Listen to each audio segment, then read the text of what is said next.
Welcome back to the Kevin Wilson Show. In life, there are three guarantees: death, taxes, and Don Fischer, the voice of the Hoosiers, will be named Indiana Sportscaster of the Year. Let's go behind the scenes with Don right now. Don, you've been at this some time. How many times have you won Indiana Sports Broadcaster of the Year? Well, I guess my total's now up to 25.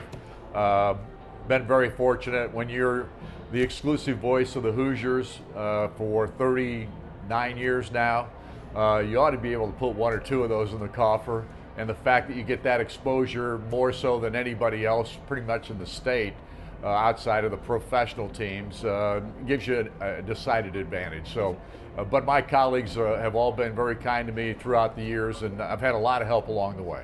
Speaking of help, you've got a great team that's been in place for quite a while. Joe Smith has been by your side for several years. Mark Antonetti, your engineer, and then Buck Seward now on color commentary. It's a great group.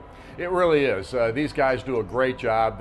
They work very hard at it. They take it very conscientiously. All these guys have been around a long time. That's a big part of it too. You feel comfortable with that particular group, and they do a great job. For a game day, what kind of preparation do you do in order to get ready for your call? Well, I try to get here about 3 hours before kickoff, maybe four occasionally, just depends on what you've got to do. Used to be 4 because we used to do a pregame show on game day, but we kind of take that to a different level now and put it on Friday. But all that said, there are a lot of things to do. You've got to set up your roster sheets and get information. There's lots to read, as always, in preparation for a ball game on game day.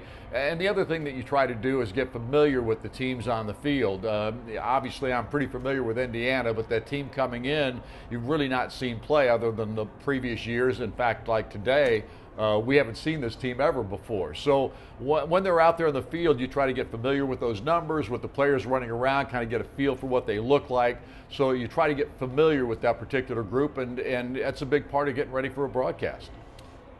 Literally thousands of Hoosier fans have been listening to you for years, but I don't think they know what instrument you use in order to broadcast. A lot of people utilize the headsets with the microphone that wraps around, but you go a little old school that way. I've gone back and forth, but most of my career I've used a straight handheld 635 microphone. I like that better. I use actually a set of Radio Shack headphones. You know, they're small and they don't encumber my head.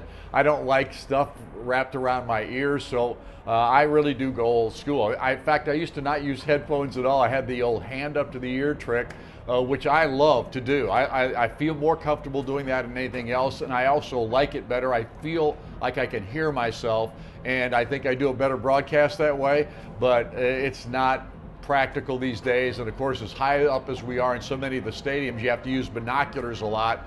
So if you've got to do that, it's pretty difficult to have your hand over your ear.